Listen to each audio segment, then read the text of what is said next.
Piet Saegeman. Welcome to the Your Turn podcast. I'm really excited to talk to you over the coming sessions. We'll all talk about storytelling, positioning, and how to start working on it. So, who is Piet and why can Piet talk so much about storytelling? So, my name is Piet Saegeman, and I use Sageman because when I speak like that in English, they only get one letter wrong, and I can still board the plane. And I specialize in strategic messaging, which is really what a company says about itself. Um, and I do that using a model based on neuroscience. Now, fair warning, I'm not a neuroscientist. I'm a sales guy who has an interest in neuroscience. So my background is sales and business development at companies that are large corporates, including Apple, or I did product marketing at a scale up called Showpad, and then a couple of smaller startups you will not have heard about. But my background is sales, and that's where the storytelling aspect really made it clear that that was how I was going to make my income. Mm-hmm. And when did your passion start for actually Oh, building that wow. messaging? That's a long time ago. So there's actually two phases to that. There was the interest in neuroscience and psychology, and that started fairly young because I was a very awkward kid with limited social skills, and I didn't understand people very well. So I was looking for the manual and started reading a lot of psychology books. But I realized fairly quickly that the narrative was the key thing to making sales just before I got into sales. So just in time. So I got into sales in what, in my opinion, is a very valuable way, which is through pre-sales. So I came out of a technical role where you work a lot on technical expertise.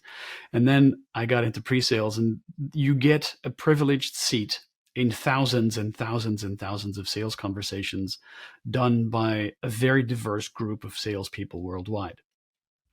And that was, for me, that was like a university. And I noticed like some of these salespeople are selling a lot and others are not selling very much, even though we're selling the exact same product to very, very similar customers with very similar need profiles worldwide. So what makes the difference? And I figured out fairly quickly that it was the narrative. It was what they said. There's a couple of other things that are contributing factors, like, how professional are you? How good at your are you at building rapport? But the core that really made the difference was what they said, the stories they tell, and how they articulate value and transfer that value into the mind of the client. Okay, brilliant. And this is now what you're teaching and training companies. Correct. So it took a while because I'm a bit risk averse, but I finally dedicated my life to it, quit my day job, and started doing it full time. Because I'm a true believer in the difference this can make. And I'm now 7 years in, three of which, two and a half, three of which are full time.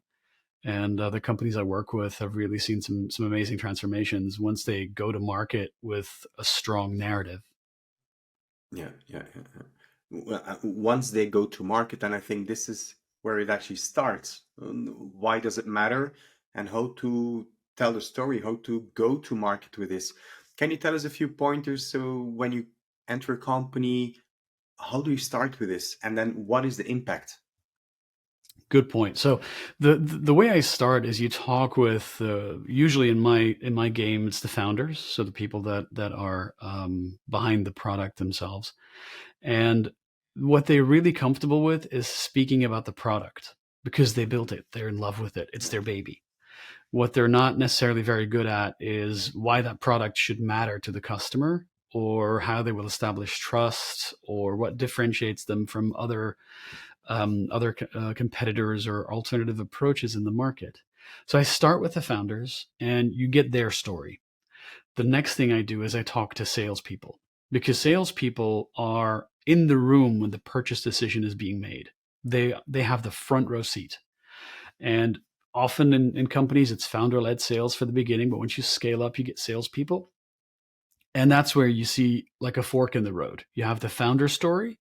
That's their mission and vision based story that they went to market with, that worked really well for them, and they sold up to a certain level based on willpower and duct tape. basically.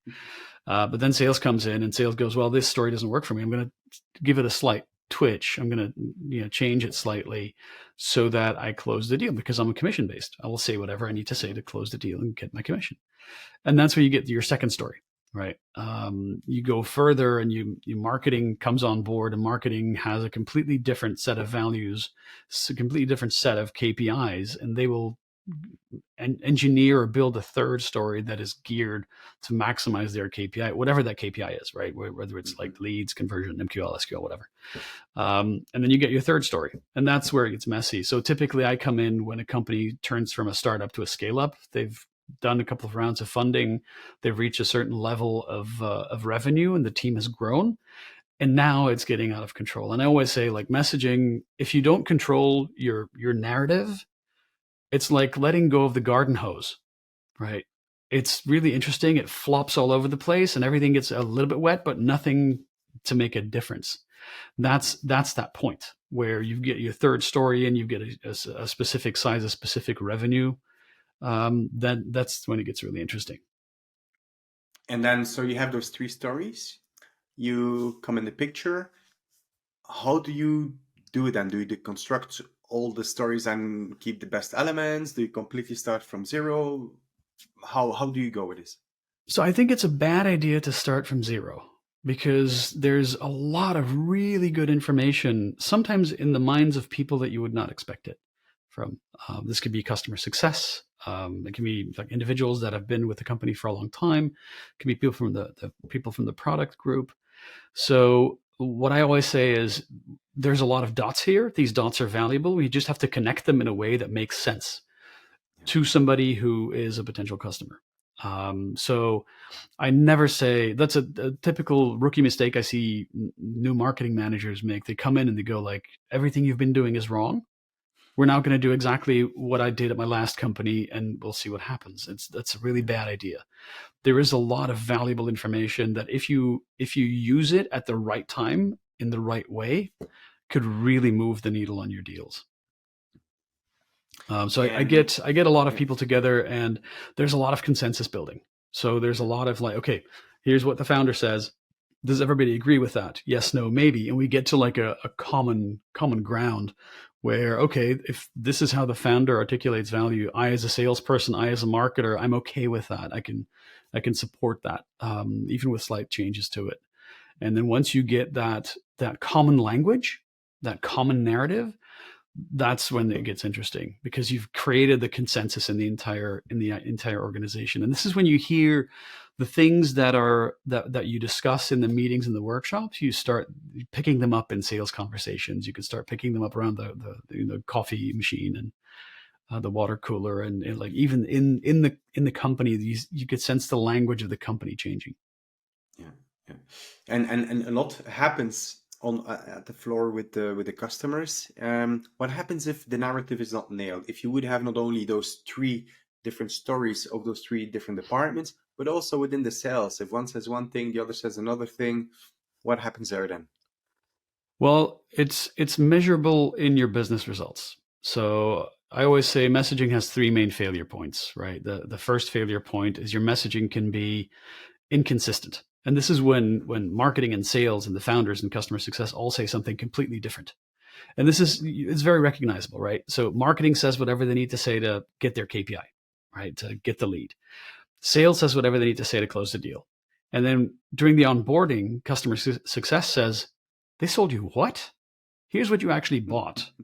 And that's when you get like an explosion of feature requests and you get like churn after a year. That's like a typical indicator of inconsistent messaging, where three parties or every touch point you have with the company, you have a slightly different story. The second failure point is that your messaging is incomplete. So then your customer basically, or your prospect, doesn't get the trusted information they need to make an informed purchasing decision. They don't get it from you because you're not telling them certain things they need to hear in that whole buyer journey. And then they turn to something called the dark funnel, right? And this is where they start gathering information from sources that you have no control over. So reviews and, Capterra, G2 Crowd, all that, those kind of places. People typically turn to that when they don't get all the information they want. So If it's inconsistent, that's a problem. If it's incomplete, that's a problem. And the third main issue is where it's ineffective, where you are not saying what the prospect wants to hear. And it could be that you're very good at articulating how something works and why it's important. But if that's not what the customer is waiting for, I'll give you an example. Um, a lot of companies start their presentations, their sales presentations, with some information about the company itself. And I understand that they're trying to establish some credibility in the beginning, right? Mhm. And they go, okay, we were founded in XYZ year, and we have, these are the typical milestones that we have. These are our offices. This is our founding team. That's great, but the customer is not listening for that. Is not waiting for that. So they're boring the customer, and they're behaving like a bad first date. They're just talking about themselves, and the customer's waiting. So you're not saying things to the customer they want to hear at the time they want to hear it. They'll want to hear that story, just they don't want you to open with it. They want you to open with something that indicates that you understand their context, like you understand their world. You'll be in a much better position. You'll be in a much better position to grab their attention if you start talking about them, right, instead of talking about you.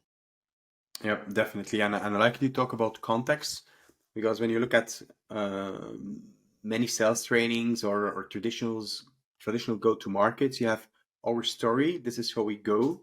And then you have a bit more advanced where you start to verticalize, Yep. personalize the messaging that you're going to bring. Um, but before we go there, I think it's already a big shift in the minds of the people that they should talk in a different way, rather than they have been used to, and even from the founder side. So what type of resistance do you typically meet then? Well, I must say resistance is fairly limited. Most of the resistance comes from marketing people. Yeah. Founders want to grow their company. Sales want to drive sales, but marketing has sometimes a de facto ownership of the narrative, which I think is a mistake. Yeah. And sometimes you get some territorial disputes there. Yeah. But apart from that, it's very rare that there is resistance. And in a lot of cases, marketing in companies that have sourced their marketers really well, they're, oh, thank God I don't have to worry about that anymore. And I can focus on my automations and my campaigns, and I can take this narrative that everybody's on board with, take this to market and do what I'm really good at, which is like setting up the whole system and the ads and the conversions and all that kind of stuff. Um, it's becomes a little more difficult when marketing is or considers themselves a storytelling unit instead of a lead generation or business generation unit. Yeah, true. And if you look at when I go to clients, sometimes I hear, okay, we have a nice to have product, not a must have product, and this has Mm-hmm. obviously a pretty big impact on the sales results. And I think it all has to do with positioning. So how do you help them with your story, with your messaging, to build up that positioning? Well, there's a lot of different ways you can do it. One that springs to mind for a nice to have product is something I call iceberg marketing. And iceberg marketing is where the client is somewhat aware that they have an issue, but they don't really consider it an urgent issue. So you're nice to have. You're like, you're not mission critical, but they only consider you a nice to have because they don't understand the true impact of their issue. Give you an example. I did a project with a company called To Do in Belgium, and they do basically an operating system for management teams. And one of the things they do, the thing they start with really is optimizing meetings, right? So you have an agenda, and everything that gets decided in that agenda gets put into a central task register and gets followed up the next time. And I told them, like, there's management meetings are fine, right? But if you look at the first 3 to 5 minutes of a management meeting, it's all about, what did we say last week? Who's followed up on what? Was Jeff going to do this, or was Richard going to do that, or was it? So 3 to 5 minutes where people just find their bearings and try to remember what was decided last week. So not a problem, right? And he comes in with this software. I was like, okay, we can optimize that for you. Well, it's nice to have. And then I said, okay, let's calculate what that costs. Let's calculate what it costs if you put 6 to 7 C-level people in a room for 5-6 minutes and do that 52 times a year, and let's calculate the total cost of that, of time that you're lost discussing about what did we decide last time again? And that amount of money was a multiple of what the software cost. And then they stopped being a nice to have product, because we identified, like, this is the hidden impact, the part of the iceberg that's underwater.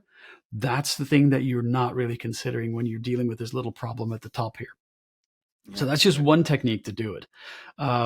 There's others. You can introduce a cost of doing nothing. Like, you think everything is fine today, but if you don't do anything, the market is changing in such a way that in 2-3 months, years, you're going to be dead unless you start acting now. So there's multiple ways of doing that. And what I do is I bring a methodology of crafting a narrative that's very multifaceted.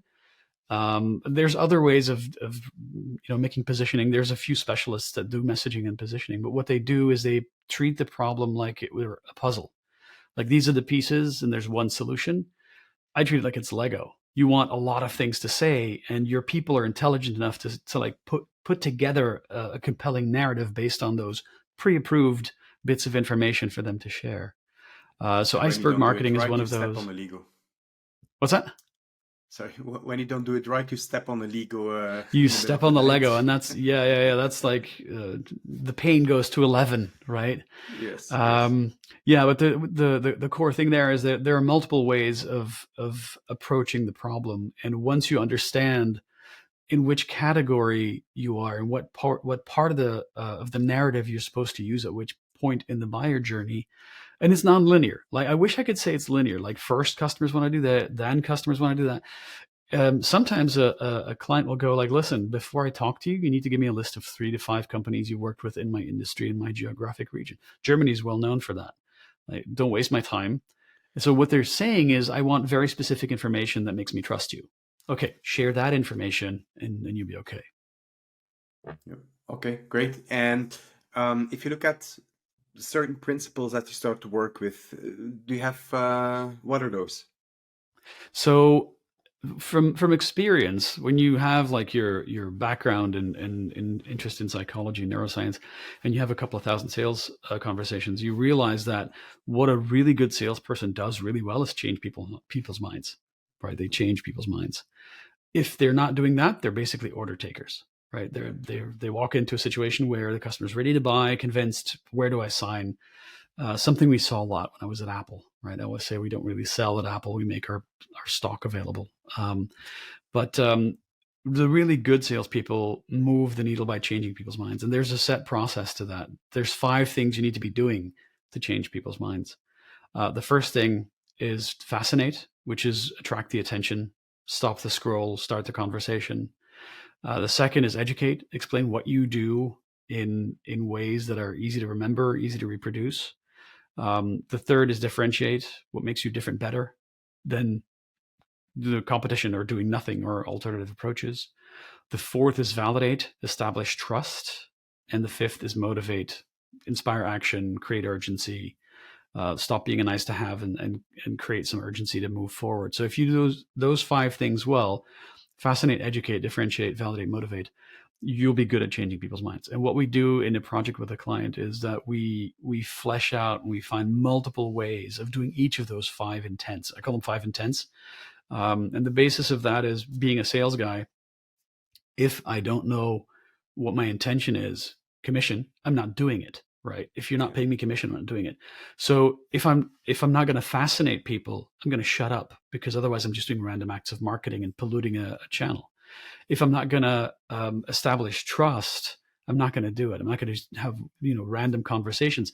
The conversation you have always have 1 or more intents behind it, things you're trying to do. And if you do all 5 of them, at the end, the customer comes to a logical conclusion, like, okay, this is a good idea for me to proceed with this. Mm-hmm. And when you come with these principles and this approach, because in the end you create a huge model with a lot of layers, doesn't this sound complex? And how will you make it easier? Well, the complexity is not as bad as it sounds. You could compare the complexity to a restaurant menu, right? What are my appetizers, first course, main course? something in between, and then dessert, right? And dessert would Yeah. be the motivate thing. If you can navigate your way around a restaurant menu, you can use a complex messaging canvas. Um, and once you do it a couple of times, I mean, you don't make it overly complex. Typically, you'll have like, okay, here are 3 to 5 ways that we use to fascinate this quarter. Fascinate is the one that changes the most often as well because it changes with the market.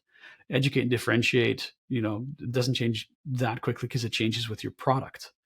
And then validate changes with your company, and motivate never changes. You always have the same ways of creating urgency, and outlining a process. Um, so it's not that bad. It's not that we have like, oh, here are 300 things for you to memorize before you can have a sales conversation. It's like, typically we say, okay, here are 3 reasons why you should be talking to us, and then that's your start point. So we try and keep the complexity as low as possible. I went overboard a couple of times where the canvas turned into this huge big thing, but then I had to spend like 2 weeks just to compress it back into something that you can hand over to people that they're happy using, because nobody's going to dig through that amount of information.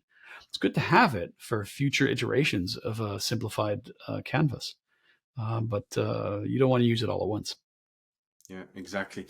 And what can you advise to people that are listening now and to start working on the one thing, or maybe say the top 3 things to start getting their strategic messaging right? I wish there were an answer where I could say, if you do these 3 things, you'll get everything right. There's a number of things you can do, but one is move the focus to the customer top of funnel, right? So do not speak about yourself top of funnel in any situation. You are not allowed to speak about yourself. You're only allowed to speak about your client, your prospect, your customer, the context they find themselves in, their their key priorities. I mean, if you've ever been in sales, you know that if you walk in and you say, okay, what's your key priority? What are you working on today? They will tell you what their key priority is. And Yeah. if your product or offering plugs into that, that's easy. You walk out with a sale. It's impossible not to do that, right? Mhm. So try and make it about their context and their priorities top of funnel. Second, when you describe a product, make sure you describe the result of your product. You don't describe what it does, you describe what the result of that will be. Um, if you're a marketing agency, you're not going to say more leads, you're going to say more business, right? Because more leads, that doesn't mean anything, right? And the third I would say is make sure that they understand a clear process. You are the guide in this, and people are reluctant to sign up if they don't know what's coming. Like, we like a map, we like a timeline. This is what you will do, this is what we will do, this is how long it's going to take. So outline that process. So those are the 3 tips that I would give you. I would give potential new customers or people that are looking to change their messaging is like, 1, top of funnel, talk about context. 2, make sure your product is easy to understand, and you talk about what happens after they use your product. And 3, give them a clear path and a clear set of responsibilities to get to that point. I call that promised land messaging. Like, this is where we want to go, and this is the way towards that point. Yeah, great tips. Thank you for this. And if you look at a project of that size, how long would the founders have to wait before they see the first results? So I always say we could do it in a week if we want to, Okay. but it's a bad Yeah. idea. Yeah. Because you're dealing with a lot of people, and people, as you know, have their best ideas like when they're driving or walking or running or in the shower. So you need to give that fermentation process some time. And what works really well, I found, is to have like a fixed day of the week, and then do it over 4 weeks. So it's like a 4 to 5 day process maximum. And typically we do it in 4. But you give people some time, and they spend some time in the weekend talking about what they're doing to people that are maybe in their family or friends and coworkers, etc. And it gives them a bunch of new ideas at the time. So what I do is I start a Google Doc, I give everybody access, and when they have a bright idea, they just put it in. And then sometimes a discussion will erupt in there. So I would say, if we take it leisurely, we could do it in a month, and then we've got something that has a very strong consensus. Everybody's been able to think about it for a long time, and there's no resistance to it. You could fast track it into 1 to 2 weeks, but you're gonna miss on those like happenstance, coincidental insights that people will have when you give them some time to mull it over. I always say to clients as well, like when you do a project with me, you're not just buying the time I'm working for you, that fixed day a week. You're also buying me waking up at 3 a.m. going like, oh, insight, that needs to be in there. And that moment is sometimes so important that I tell my clients that you need to harvest those because those are the really good things. So yeah, what I do for myself is like give myself time to percolate and to ferment these new insights, and they'll always happen at moments that you don't expect it. So I have my voice recording app always at the ready on my phone. And I also tell clients to do that. Like if you really want to keep an idea, don't think you're going to write it down in 2 hours because it'll be gone. Just record it, send it to me, and we'll incorporate it. Yeah. So a long answer to a short question: about a month for Yeah. a good complete version of a messaging framework that you can then use as a basis for your marketing communication, for your sales pitches, for your investment decks, for sales conversations, etc. About a month. Sometimes clients ask me to stay on for a little bit longer. And then it's not just the messaging part, but we do the co-creation after that. So we start building on the content that you need. We go, okay, what's the most important piece of content that you would like now? Typically, that's a sales deck or it's a website. And let's build that together with your existing team or your existing marketing people. And then that's a project that runs for 2 more months typically. So 1 month to get the messaging right, 2 months to co-create, but oftentimes customers after about a month, they go like, yep, we're fine. We got this. Our marketing team is all excited now, so they can start executing. And then I check in every so often and just see how things are going and do a sparring session. They use me as a sparring partner to bounce ideas off. Mm-hmm. Well, in any case, first of all, it's an iteration, it's a process. Secondly, it's not something that you or they can fix in a half an hour workshop or in a 2 hour offsite with the management team. So it's really something Exactly. that you build upon phase after phase after phase.